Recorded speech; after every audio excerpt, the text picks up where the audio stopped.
কোটিপতি নয়, হয়তো এক মুহূর্তেই হয়ে যেতে পারেন পৃথিবীর সবচেয়ে ধনী মানুষদের একজন।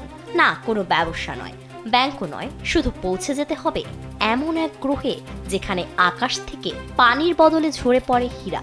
শুনতে অবিশ্বাস্য লাগলেও বিজ্ঞানীরা বলছেন মহাকাশে সত্যিই রয়েছে এমন এক রহস্যময় জগৎ যেখানে হয় ডায়মন্ড রেইন বা হীরার বৃষ্টি। আর সেই গ্রহটির নাম ইউরেনাস।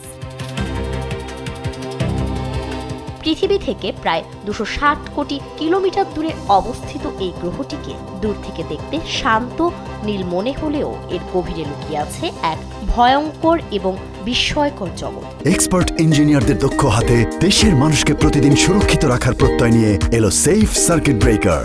বিজ্ঞানীদের ধারণা, ইউরেনাসের ভেতরে প্রচণ্ড তাপ ও অস্বাভাবিক চাপের কারণে মিথেন গ্যাস ভেঙে কার্বনে পরিণত হয়। এরপর সেই কার্বন ধীরে ধীরে জমাট বেঁধে তৈরি করে হীরা। আর একসময় সেই হীরাগুলো বৃষ্টির মতো গ্রহের গভীরে ঝরে পড়তে থাকে। শুনতে রোমাঞ্চকর মনে হলেও বাস্তবে সেখানে পৌঁছানো ততটাই অসম্ভব। কারণ ইউরেনাস কোনো কঠিন মাটির গ্রহ নয়, এটি মূলত গ্যাস, বরফ আর তরল উপাদানের বিশাল স্তর দিয়ে তৈরি এক আইস জায়ান্ট। ফলে সেখানে নামার মতো শক্ত মাটি নেই। তাই কেউ যত ভেতরে নামবেন ততই গভীরে তলিয়ে যাবে। শুধু হীরার বৃষ্টি নয়, ইউরেনাসকে ভয়ঙ্কর করে তুলেছে এর পরিবেশও। এটি সৌরজগতের সবচেয়ে ঠান্ডা গ্রহগুলোর একটি, যেখানে তাপমাত্রা -224 ডিগ্রি সেলসিয়াস পর্যন্ত নেমে যেতে পারে। আবার গ্রহটির গভীরে চাপ এতটাই বেশি যে কোনো কিছুরই সেখানে টিকে থাকা প্রায় অসম্ভব।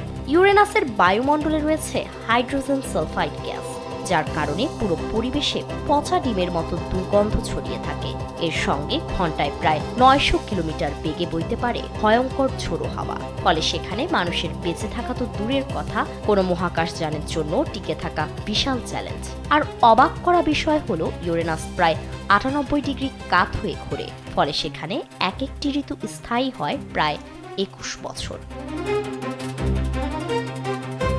বিজ্ঞানীরা মনে করেন শুধু ইউরেনাস নয়, নেপচুনেও হতে পারে হীরার বৃষ্টি। পরীক্ষাগারেও বিজ্ঞানীরা একই ধরনের পরিস্থিতি তৈরি করে হীরা তৈরির প্রমাণ পেয়েছেন।